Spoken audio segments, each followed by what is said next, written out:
physical baggage that we see in the house reflects like our emotional baggage. Yeah. I just dated someone who had a lot of physical baggage. Yes. Should I have ran? Like, I'm out in the dating game and it's hard because like I like almost don't want to see the person. If I like the person, I'm like, let me not see your place because it's gonna tell me a lot. welcome, Gala Magriñá, holistic interior designer. Yeah. I'm finally comfortable with that name. Holistic interior design acknowledges the tremendous effect that our spaces have on us and is not only designing for beauty and function, but also for mind, body, soul. Will those also end up being beneficial to the planet? So we can be sustainability and non-toxic Nazis. I think it does us a disservice. I think that big change happens with micro changes. We're not going to have the utopia yet. 100%. But we have to be walking in the right direction Exactly. at the very least. When there's a need, there's a demand. So clearly, like, there was a need. But at what cost? I tell clients when they're like, okay, I want healthy materials, but I can't, afford to do the whole home. One of the things I say is like, start in your bedroom. And if you can't do all of the furniture in the bedroom, do the mattress, because that's what you're coming into contact with, and do the sheets. The empty box versus the Instagram box. Okay, the Instagram box, creating a space that looks beautiful to impress people. My wealthiest clients, it's a lot about that. Right. That's not reflecting the person and holding the person any more than empty box space. Woo! And yet, there's so much money poured into them. The marbles from Italy, the appliances are top line, but who the fuck cares if it doesn't feel good? A luxury is feeling good in your space and having a space that supports that. And that doesn't have to cost a whole lot of money if it's done with intention. What are some of the key things that people should be thinking to about? feel good. To feel good. I'll list 5. How's that? Yeah. What do you feel you're optimizing for now? Finding the right collaborators is really important. Why I'm out here just talking about this until I turn blue in the face. Good, intentional design doesn't necessarily have to be expensive. We just went around the moon. If we can do that, we can do anything. I was pronouncing the ñ in your name, but you don't pronounce the ñ in your name. Well, I do. You do? But people don't. Okay. They don't, so I just, whatever you want. People get stuck, so that's why I'm just like, whatever you want. Yeah, yeah. As long as you get the first name right, and it's not Gala or Gala, we're good. Wait, how do you say it? Gala. Gala. Yeah. Okay. Yeah. I was saying it the other way. You were? Gala? You were giving me a Gala? Gala. Gala. Okay. Yeah. Welcome, Gala Magriñá. I'm saying your name properly. For the record. But I have the same issue too with my name because I say Carolina. Some people say Carolina, and I accept it. Yeah. It's like just gotta roll with it. So some people say Magriñá for you. That's right. But I'll say Magriñá. Gracias. Interior designer. Yes. How would you define yourself? Holistic interior designer? Yeah. I'm finally comfortable with that name. Ooh, what were you calling yourself before? Just an interior designer. Okay. I was hiding. You were hiding. I was hiding. How many years have you been doing interior design for? Since about 2016. Okay. And that's when I had my event design and production company, and we started getting interior jobs. And then in 2020, I fully committed to the interior design and stopped doing the events. Got it. And then, so when did you transition into acceptance of this holistic interior design? It was it was a process. It was a journey because not that many people in my industry are talking about it that way. And I was new to the industry. I never went to school for interior design, so I already felt like an outsider. And then on top of it, talking about interiors in this weird esoteric way was I had to come to terms with that and step into my power and my truth. So it was a journey, and I would say I officially landed probably 2 years ago. So from 2016, I got certified in a bunch of things in 2018. So from 2018 to 2024, it was a 6-year journey of dabbling, but I officially put my flag in the sand 2 years ago. Right. And I want to get deeper into that, obviously. Yeah. What were you going to say? You were going to say something. No, I think it's important to share that because people see you a certain way on the socials or whatever, And I think it's important to share the journey there so it doesn't look like you just arrived. So when you say people see you a certain way on socials, how do you think people perceive you now? As a holistic interior designer, right. and a somewhat of a pioneer in this space. And it's like, well, when you're the only one thinking about something and talking about something in a certain way, at least for me, there was moments of self-doubt and am I crazy and should I just jump on the bandwagon and get a Chanel purse and dress a certain way and do luxury interior design and.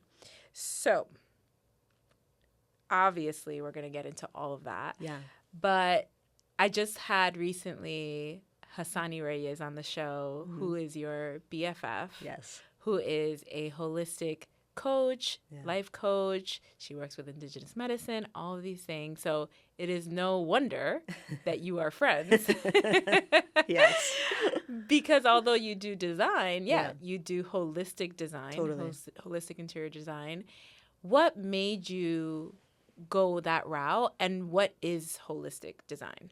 Great question. So I'll start with the definition first. If traditional interior design is about bringing functionality and beauty to people's lives through the design of their spaces, holistic interior design acknowledges the tremendous effect that our spaces have on us. We have all this like science and studies now, and is not only designing for beauty and function, but also for mind, body, soul. And like holistic means everything. So, one of the things that we address is sustainability and healthy materials.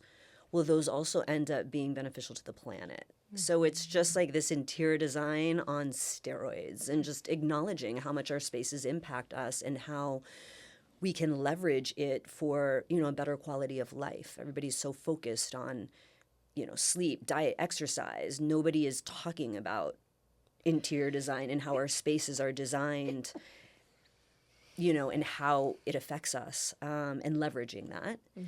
And what was the second question? It was the definition, and then... How did you come into the work? So how I came into the work was, I've always been spiritually curious. Yeah.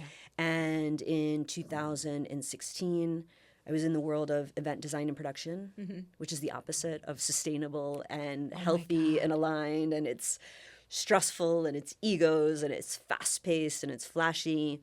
And you throw away a lot of stuff. And you put so much energy into something and it gets destroyed that night. And this like little voice was like saying, this is, was beginning to like get louder and louder. Like, this isn't aligned. This doesn't feel good. In 2016, I learned how to meditate. I went to India, had this whole sort of like spiritual awakening. And then it just became, crystal clear. Okay, you got to start moving in this direction. And not to mention, it's so rewarding on a personal level to design a space, whether it's work or home, for somebody that they're going to live in for the next 10 to 20 years, and knowing that how you've impacted them versus like an event that you're just designing something like cool for somebody to experience, Yeah. Do you think there is a way, I know not to get too much away from what your focus is now, which is you do personal homes, commercial, I guess personal and commercial, right? Yeah. So businesses and things like that. Yeah. But do you think there is a way to do sustainable event design? Yes. However, a big component of sustainability when it comes to building things is that it takes more time. And usually when you're producing events, you don't have time. So, and I think it's very difficult to do. Even with the right vendors and the right structures set up, I think you could probably practice certain aspects of it. But to do, event after event that's 100% sustainable and every event is different, I think it would be a very difficult thing to do. Yeah, I think there has to be a way, because I've been thinking about this a lot. Yeah. And even when I go to events or conferences that, they're more like conscious minded and like the topics are, about healing and this and that, I see plastics, I see all this waste, and I'm like, man, it just doesn't add up. Yeah. I'm like, do you realize that now you're kind of contradicting everything that you're saying through using these materials and through just executing it in this way? Yeah, and I think, we can be sustainability and non-toxic Nazis, but I don't think it does us a disservice. I think that big change happens with micro changes. And so even a conference that's at least bringing people in the room to talk about this, even if it's at a Hilton, we're still in a upward motion. It would be even not more holistic if it was maybe at the one hotel. But well, let's just do everything that we can, and let's not dissuade from practicing anything sort of sustainable or non-toxic by saying it has to be like all or nothing is how I approach it. Yeah. This is the great transition. Yes. We have to have a little bit, as we're not going to have the utopia yet. 100%. But we have to be walking in the right direction Exactly. at the very least and have some self-awareness around it, right? Yes. Okay, so I have to bring this up because this literally just happened. Okay. I needed new sheets. Okay. Right? And I was like, I never buy anything full price. So I'm at Marshall's and I'm like, they have name brands for less. That was so not a plug. They are not paying me. And yeah, I want different types of sponsors anyway. So, but that's why I go there, because it is name brands and you find it for less. Yeah. I'm looking through everything. Mind you, I guess all my sheets have been some sort of gift or a hand-me-down or something, because I guess I've never really gone deeply shopping for sheets. Or thought about it. That much, but literally everything was microfiber, polyester, and I'm literally I'm like, I'm just gonna go get some cotton sheets, right? Couldn't find it. Well, I lucked out. Okay. This was literally yesterday. I lucked out, and I was like, and I turned around. There was like one. I found one queen size, 100% cotton, but everything else, and these were again name brand. Yeah. Were like microfiber, which is made from plastics, right? Like they have plastics in them, and the polyester obviously has plastic. What's up with that? Am I just late to the party? Like, has this been happening for like ever and I just didn't realize this? Yes, it has. It's like if you look at history, when I talk about this through like a healthy materials perspective when it comes to furniture and decor and design, and I guess sheets would fall underneath that. I go back in history and I'm like, when did this happen? Because you look at ancient ways of living. Obviously, they didn't have sheets, but if there was any textile, it was, hemp, cotton, anything like that, right? It was during like two things. There was like chemical revolution and an industrial revolution. And both of those things allowed us to create on a much bigger volume and much quicker. So again, it had its benefits. More people could access things, but these things were less healthy, and that was the trade-off.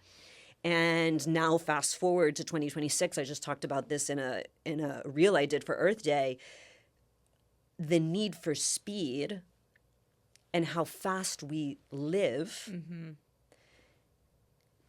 sort of has to be questioned, because the need for speed and volume is what prompted these revolutions, these innovations to happen. When there's a need, there's a demand. So clearly, like, there was a need, but at what cost? And what can we do now to sort of slow things down and take the time to make things well-made with organic materials? The problem then becomes the price point, right? Because it takes more time, because of these things are a lot more like artisanally made, there's a higher price point. So it becomes a luxury item when in fact, it's the simplest thing. Right?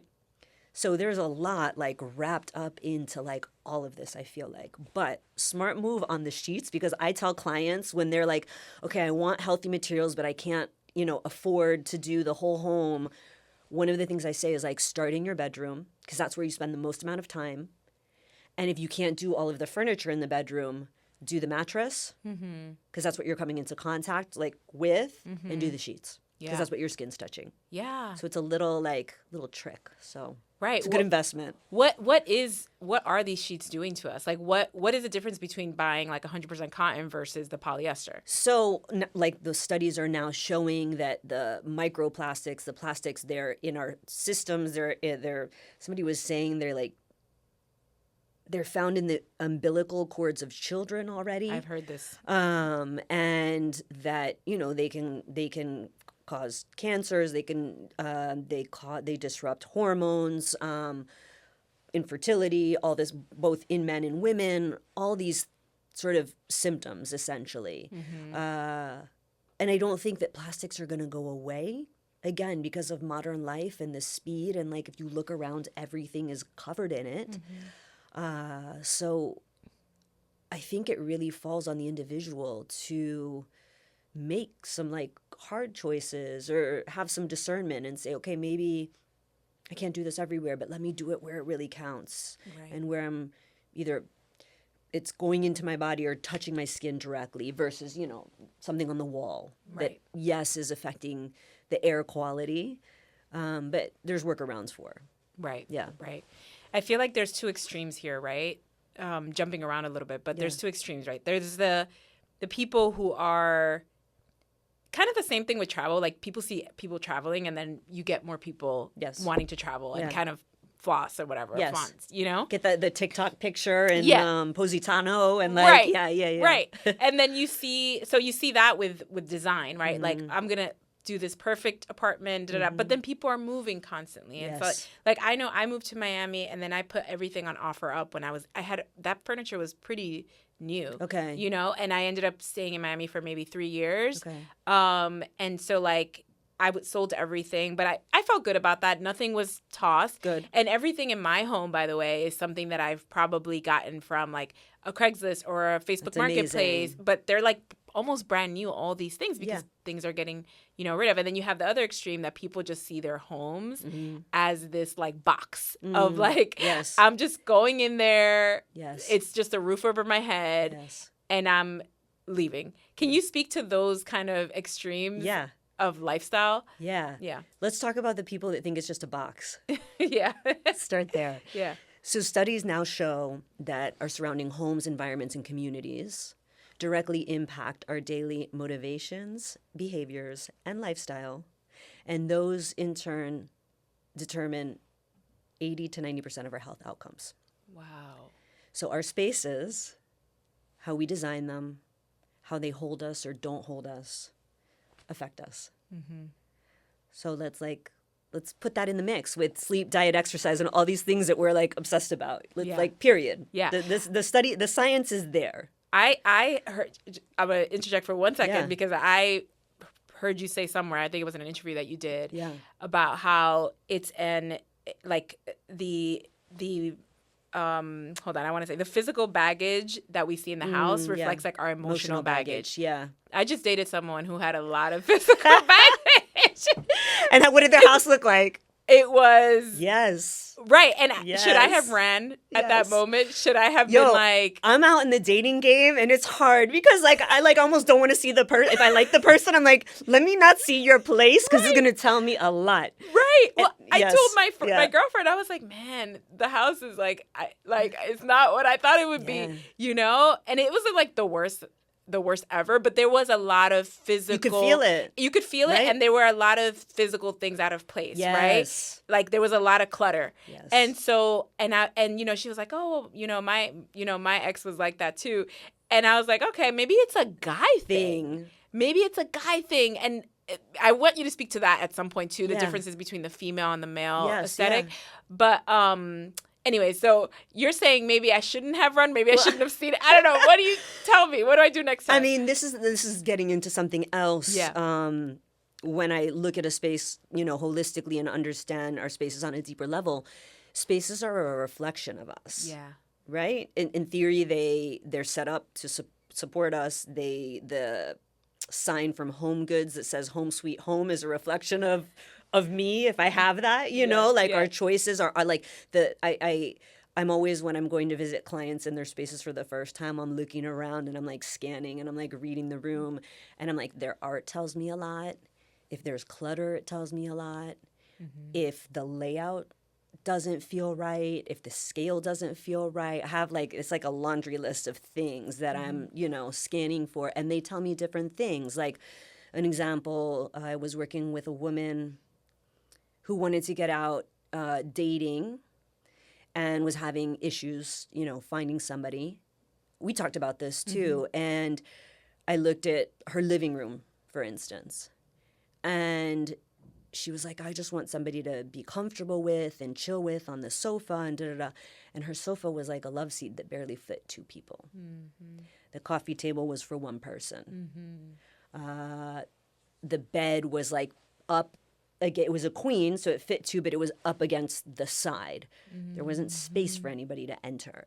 On the other side. So there's this very strong sort of connection. Mm-hmm. And our spaces don't lie. Just like our energy doesn't lie. Right. And so, yeah, believe what you feel when you walk into somebody's space. The other thing I'll throw at you, which is fascinating, another study that came out a couple years ago from the Netherlands, is that volunteers could feel the emotional residue in the room after the people in the room had left. Yeah.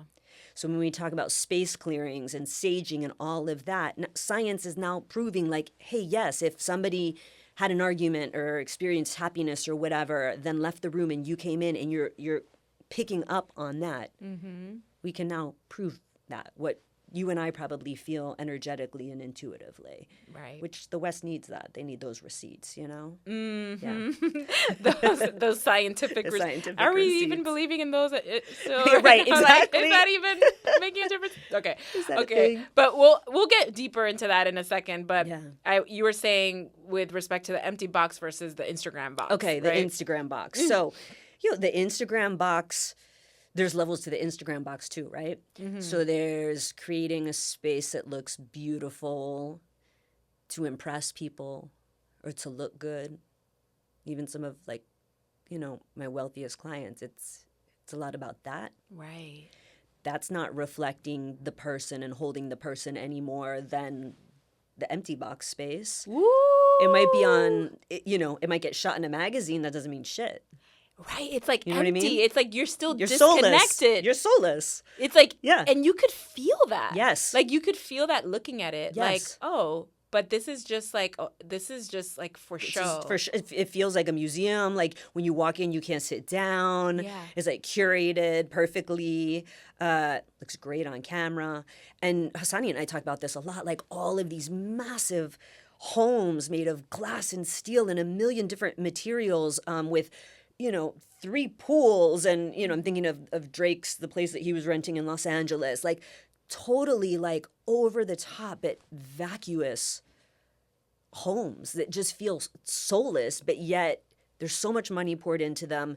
The marble's from Italy, the appliances are top line, but who the fuck cares if it doesn't feel good, right? And it doesn't support you. And I think that's also like what I want people to realize, like, luxury interior design, it doesn't have to be expensive things. Mm-hmm. A luxury is feeling good in your space and having a space that supports that. And that doesn't have to cost a whole lot of money if it's done with intention and in the right way and with the right elements. I love that you talk about the space supporting you. Yeah. I would love more detail on that. What does it mean for a space to support you? So it means having the self-awareness and I think the courage to have done some healing, because through that you get introspection and you get to know who you really are, and you're not afraid to answer some difficult questions that somebody like me might ask you if we were working together. So what? Well, in a lot of you have a design kickoff meeting with the client at the beginning. Mm-hmm. Typical interior design questions. What's your favorite color? Do you like wallpaper? Do you want a mattress with a box spring? Do you just want a mattress? All of those are important for the programming of this space, but I'm also asking questions of like, what was your childhood home like? What do you suffer from anxiety? Do you suffer from allergies? If you could change anything about your life, what would you change? What do you want more of in your daily life? And I'm taking those answers and I'm literally designing with that in mind. Like, what can I do? I'll give you an example. I had a client who's a working mother. And shout out to all the working moms out there. 2 kids. Does have the means to have a nanny and everything, but it doesn't matter. Like when you're a working mother, it's still tough. Mm-hmm. And I was designing her work from home office. Her space, finally. She had a space that was her own that she could close the door and do work from. And I was like, what's your dream for this? She right away, she gave me the inspiration. It looked beautiful. I was like, and it was like a girl boss office, right? I was like, cool. And then I was like, I thought about her, and I thought about how as mothers we like, and I'm a mom, we put our children and everything else ahead of us. And I was like, I want to go like a little deeper here. You know, she had said she had never had a space of her own. She grew up in an environment that had a lot of clutter, whatever. And I was like, I could tell she's like a high performer. Mm-hmm. And I was like, look, let's do what's like a saying that drives you, that like, you know. And she sent me like the most badass saying. I think it had I sent her inspiration and it had a curse in it. And I was like, look, this is just an example, but I want you to like think big. And she wrote back something that had to do with her children. And I said, look, I don't want to be talking out of step here. I know a mother's love is very real, but this space is yours. This 10 by 10 fit, like, what about you? What do you want to like wake up and have behind you every day as you sit down for work? She was like, thank you for that nudge. We like landed on a portrait, like an illustration of Judge Ginsburg. Mm-hmm. And then we did her custom quote that was all about her. So just something as minute as that, I think is a good example of like how our spaces can support us. Oh, I love that. That makes sense. And when you and I worked together, yes, you did a consultation of my home. Yes. And, you know, I was like, you know, I want to be in a relationship, this and that, you know, marriage, children. Yeah. And you had me do complimentary frames in my bedroom. Yes, two pairs. A pair. Lots of pairs in the bedroom. Yes. Yeah. Yeah. So I did that. And I felt the change of the energy in the bedroom, too. Did you empty a drawer out? Make space? Oh, my God. Because that's hard in New York. I did. I live in such a small little brownstone apartment that was probably somebody's bedroom at one point. Yeah. So, literally, like, so no, there's no, but you know what? It's hard in New York. It's hard. It's hard. Need to, you know what? I'm going to do that. Spring cleaning, just play. That step. Play. I invite people to play. Yes. And see, make these changes and see if it does anything. Yeah. And I love how you talk about there's a few principles that you talk about. Yes. With respect to space. Yeah. And I don't know if this is all biophilic design principles or if they're, because you also talk about, there's one about like it's neuro something, I'm not going to say it right. Yes. Neuroarchitecture, neurodesign. Yes. Neurodesign, neuroarchitecture. And one of them is about the ceiling height. Yes. And I thought that was so fascinating because, again, I live in a small apartment. Mm-hmm. It does feel kind of cozy and inviting and warm. Mm-hmm. But it's like if I go to like Brooklyn Museum, right, and I'm with these like tall ceilings. It feels so much more expansive. Yes. And you say specifically that changes what you can imagine, what you think about. Can you speak a little bit more to that? Absolutely. And all those principles that you So it's like how our brains are constantly processing when we walk into a space, scanning for danger. Are we okay in this space? And literally the ceiling height, the color, the light that I have, whether there's a plant in here, whether I'm facing the door, whether my back is to the door, all of these things affect us. Mm-hmm. And ceiling height, there's a correlation between like higher ceilings gives you obviously more expansive, creative, brainstorming space to do that kind of thinking in, whereas lower ceilings are really good for sort of task work and concentrating and very analytical and precision thinking. So if somebody doesn't have a high ceiling, is it something that is like if they could just go outside? You know what I mean? Yeah, like, or shift up. Even what you just said of like if I go work somewhere else, sort of inviting that energy in. And I think we get so sort of boggled down in our routines. This is just something that I like started playing with. Mm-hmm. Change it up. Because it changes your brain and then it like opens new ways to maybe look at the same problem just being in a different space. How does that work from a scientific level? I mean, we don't have to go into the nitty-gritty, but that's so fascinating to me. I even think there's a difference between the openness of the air. Now that we're discussing it and I've learned this so fast, you're like, everybody should sign up to your newsletter because like these are just such fascinating tidbits of information. So it's like, but I'm thinking about even if I step outside, I feel when I imagine it, there's a difference in my thought, like the way my brain is thinking and processing versus a high ceiling. Yes. Even that is different. Yes. Right? Like, why is that? It's like how our brain is responding to the environment. We also know that like, going for a walk in nature has ton more benefits because of the studies show that nature reduces our stress levels. So when our stress levels are reduced, what stress does, like from an ancient perspective, now I feel like we've normalized it, but technically stress was a good thing. It's like there's a tiger over there, my cortisol levels rise so that I can become pin focused on getting away from this danger. So it narrows our vision, So, but when we're thinking of a solution for a problem, we don't want that, narrow sort of thinking. A walk in nature, we know that it lowers cortisol levels. So all of a sudden, it's that expansiveness that you might experience in a space with high ceilings. If I could make an office in nature, I think that would be like the epitome of everything, minus like the sound, the bug. We'd have to deal with some other stuff. But like just in terms of like feeling good, it boosts mood, it boosts energy. All you have to think about is what it feels like when you open your window on a sunny day and you take a breath like that. If I could bottle that feeling, it's a really good feeling. We just need to look at that and understand that. And studies now show too, even that like they did this study where you have 2 patients recuperating from this, I think it was a similar surgery. One had like some bushes that they could see outside of their hospital window, plus a brick building, and the other one was just looking at the brick building. The one that had like the bushes recovered faster and needed less painkillers. Wow. Yeah. It's very real, That's fascinating. We used to live very connected in nature and to nature. And so now, again, this modern world, we have to take steps to sort of reconnect in the ways that we can, and whether that's spending time outside or bringing nature in through biophilia. Yes. Right. Yeah. But you mentioned one time, which I don't know how I feel about this. Yeah. That whether you have fake plants or real plants, yes. right? So you're talking about bringing nature inside, yes. right?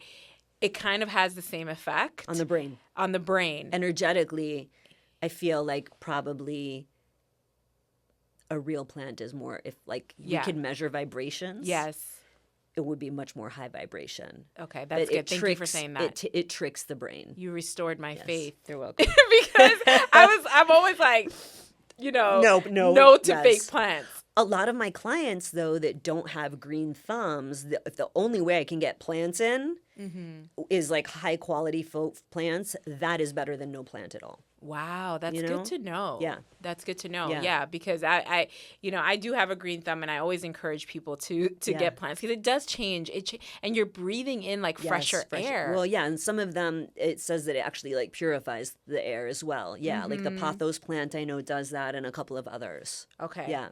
So if someone like me, right? Yeah. We spoke about fabrics, spoke about ceiling height. We spoke, we are also in a world where we're strapped, like not everybody's going to have, the money for 100% cotton sheets. The $300 100% cotton sheets. Right. Yeah. Which is wild. Yes. So, but what are some basic elements that you can bring into your home, or what are some of the things that we need to be thinking about as you're putting into your home? Like I said, I live in a small New York City apartment.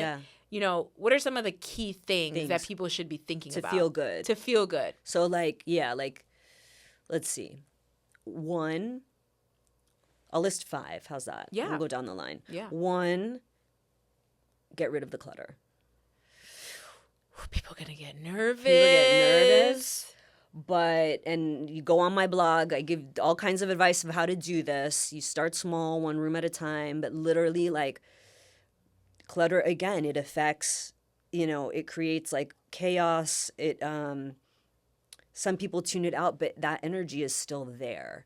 And I always say it's taking up space where new opportunities and things could come into your life. And if you walk into a space with clutter, it just doesn't flow on a more subtle level.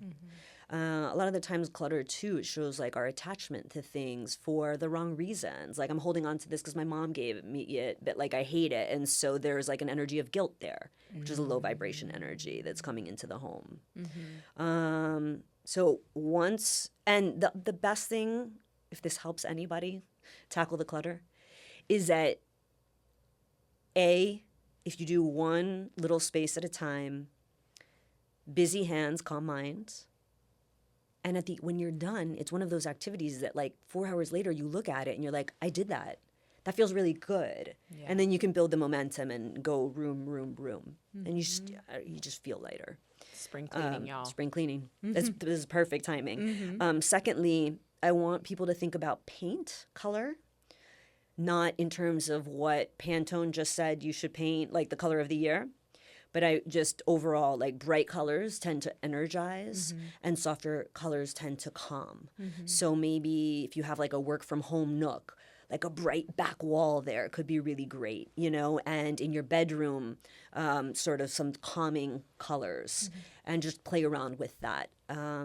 3, healthy materials. It's expensive to buy furniture that is well made.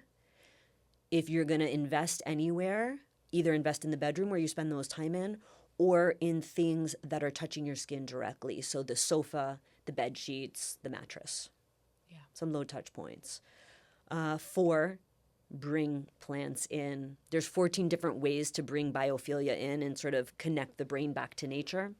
Some of it is organic, even organic patterns, the shape of rounded furniture.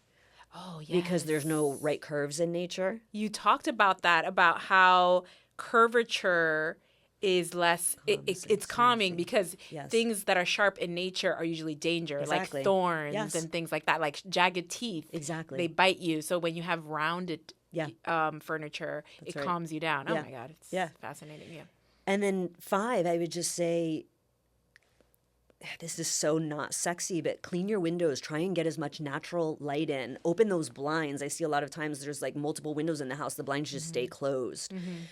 That is, again, that connection with nature. And notice that all these things that I've said aren't necessarily like design related. I talk about paint, but everything else is really connecting back to old ways of how we used to do stuff and bringing that into our life as a sort of ritual and reconnection. Yes, I love that. Yeah. It's kind of like the chicken or the egg. Like, you know, do you declutter and then you feel better, or do you go heal and then you declutter and then you feel better? What do you think about that? That part. I'm biased because every time I declutter, I feel so good. Yeah. But I know for some people, and I've worked with clients before on consults, that it literally paralyzes them and puts them, you know, into a panic because they get overwhelmed and they can't just focus on one thing. Then they're thinking about this. And that client in particular was very healed, very aware, but just couldn't. The clutter thing was the thing. And it was also because of how they grew up and home stuff and childhood stuff and all of that. So I think even a healed person could still have issue with clutter, if that makes sense. And that clutter and getting down to the bottom of that and why you hold on to things that no longer serve you is a healing process in and of itself if you want to dig. Right. Yeah, it kind of happens simultaneously, too. Like, you could do a little bit of healing, a little bit of decluttering, all at the same time. And you're always on your healing journey. So, and I also think that sometimes the catalyst can be the decluttering. I don't know. You guys let me know what you think. Again, I'm biased, but anybody give it a try. Like, do a closet, do a room. Just do it. And let us know how you feel afterwards. Do you feel good? Do you feel better? Do you feel lighter? Are new opportunities coming to your life? Do you think that things are shifting? Because I also think it can go that way. Right. I mean, and you spoke about getting these high quality materials. I'm a thrifter. Yeah. And I follow people who refurbish things. And it's the funnest thing for me ever to see how they can make something made out of wood that was painted in this old paint and just kind of. It's incredible. I love that. Yeah. Like, I think there's a whole economy around that because we have way too much of everything on the planet and we have everything we need. We don't have to remake anything. 100%. So again, I'm a big proponent of thrifting, but are there any basic rules to thrifting when you talk about bringing in an old piece of furniture to a new space? That's a great question. And also such a great form of practicing sustainability when it comes to interior design, restoration of things. Yeah. And sometimes restoration of things. We're working on a project now where there's this beautiful, like, artisanally made kitchen cabinetry. It's the wrong color and it's outdated. Instead of ripping it out, we're going to try and refurbish it. That might cost the same amount or close to the same amount of money as getting a whole new one. but is the sustainable thing to do. And it's also honoring like the artisanship and everything like that. Like that's such a great point. And that like less is more. This is a way of practicing less is more. From an energetic standpoint, I have a friend who purchases antiques and resells them. And at one point, her workshop was in her basement of her home. And she started experiencing some ghosty shit. The idea that objects hold on to the energy of the person that they belong to, and then when it comes into your home, it can do things. The only reason I bring it up is because she's a very trusted friend, and she, told me some stuff that was very real. And she was like, I swear, it's like, these objects that I'm bringing into my home. So I think that's something to look out for. I don't know how to test for that or to deal with that or, I think somebody like intuitive, like you and me, if we went like antiquing and we like touch something, we would probably like feel like, oh, this is cool. But like, it's like an energy that you feel. I would say that's really the only thing, because antiques were made with, the right way, with nails instead of adhesives and with oils instead of lacquers. And it's a high quality product. Yeah. But I mean, for our consultation, I mean, I did saging and Palo Santo and the clearing out with the hitting of the pots and pans. So would you say that could be helpful? Yes, but like sometimes you get in over your head, and sometimes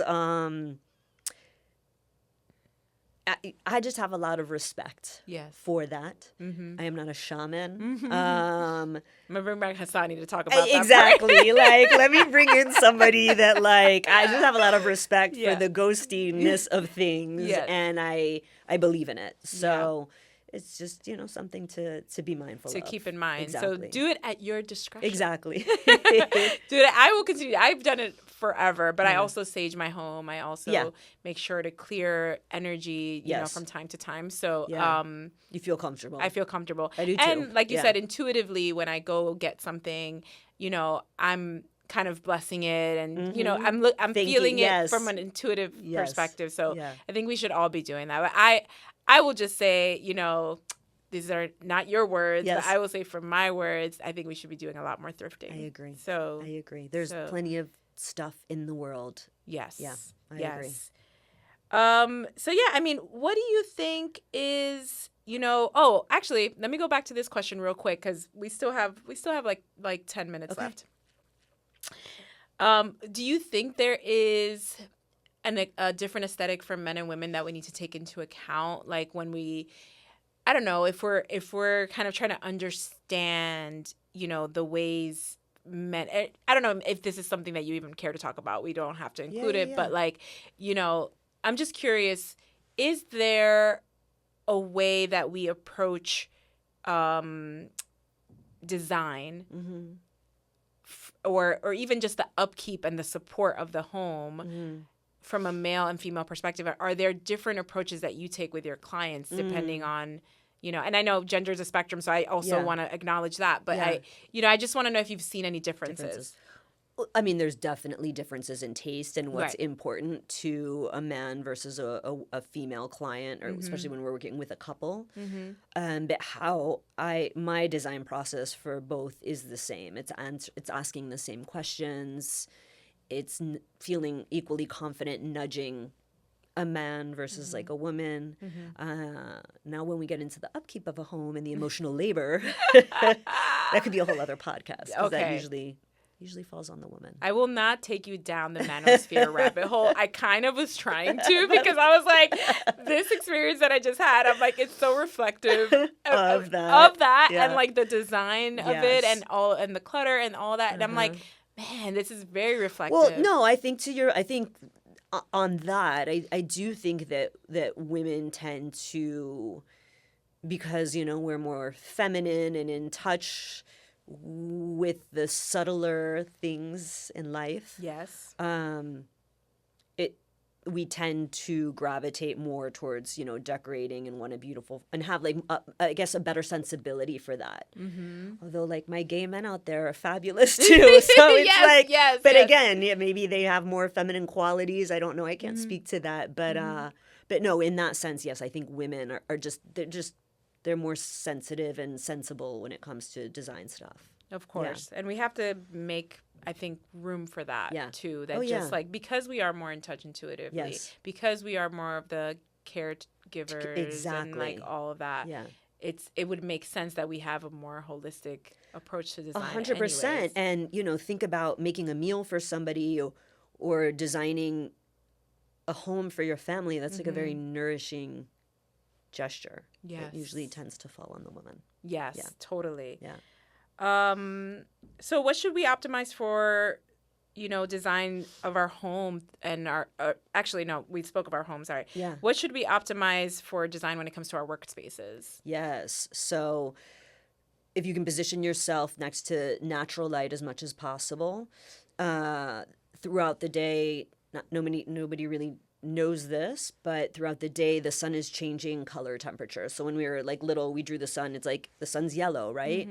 Well, actually it's changing hues. In the morning it's like this pinkish orange-ish, and then by like 10 a.m. it's turning more towards like a blue light. That blue light indicates to our body a higher state of alertness. It's affecting our circadian rhythms, which in turn affect our hormones and our mood. And then around 3 p.m. when you feel that dip in energy, it's starting to go more towards like an orange pinkish hue, and that's telling the body to like calm down. So if we are working in a space next to a window, that connection isn't disrupted, right? It's another way to connect. A lot of office spaces do not have windows. They have something called circadian lighting systems, lights that sort of mimic that throughout the day. No, at work, if you want to be productive, most of us want to be like more high energy at work. Again, like decorating things with angles energizes, bright colors. And if you can't be next to natural light, light bulb with like a 4,000 color temperature, which is like more of like that blue white light that signals alertness. All of those things help us be more productive. What do you optimize for now? Because you mentioned recently in your Instagram post that we need to slow down. Yeah. So, I think about productivity in a whole different way than I used to even a year ago, even 2 years ago. What do you feel you're optimizing for now? That's a great question. So I'm trying to slow down and be intentional with my work and how I approach a project as much as possible, because that allows me to think more sustainably, more holistically, and do what I preach. Right? I can't do that with speed when I'm under deadlines and just trying to make the decision on the thing because, needs to happen. And that also means boundaries with clients in terms of timelines. Yes, we'll take the project on, but no, it's not going to be done for your Christmas party, because actually I'm building a space that I want to support you and I need the time to do that. I would say those two things. And this happens naturally. I feel like if you've done work on yourself, you begin surrounding yourself with people that sort of think the same way and want to honor the earth and the body the same way, and, start working with those people and collaborators. Like I'm trying to realize I don't have to do it all by myself. Yeah. And we're stronger when we're together. So finding the right collaborators is really important. And I wouldn't have had these answers a year ago. So that's so key. Yeah. And I'm learning the same thing, by the way. All right, we're winding down here, and I'm going to ask you what I ask every guest of mine. Yes. How would you define a sustainable artist, or, a sustainable human, which is what I think everyone is? Yeah, somebody that's like self-aware, has done the work, and moves through life slowly and intentionally, and then powerfully. Slowly and intentionally. Slowly is the theme. Slow the fuck down. If we all just slowed the fuck down, the world would be a better place. You know what? One of my notes for today, as I do every podcast, I'm trying to improve a little bit more each time. And for this one specifically, I was like, slow down. Slow down, because I've noticed that there's things even that I ask that I'm like, oh, I assume that, everyone knows what that is. Right. But right. they maybe they don't. Yeah. And the only way I can catch that is if I slow down. If I slow down. That's the yumminess. So I love that. Yeah. Okay, what does ideal design for a healed world look like to you? I'm trying to heal the world here. So when I read this, when you sent it over this morning and I took a look at it, I almost started tearing up. It's something that I want so badly, and why I'm out here like just talking about this until I turn blue in the face.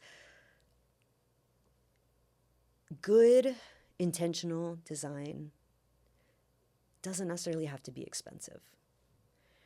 I think two things need to happen. One, this shift to honoring our spaces the way that we do sleep, diet, and exercise for wellness has to happen. And I think that happens through conversations like this and people experiencing that and almost being like, oh, like listening to this and being like, oh, yeah, yeah, let me try this. Mm-hmm. And two, it's our governments not being corrupt mm-hmm. and, truly investing in things that make life better for the people. Like what kind of things? Buildings, infrastructure.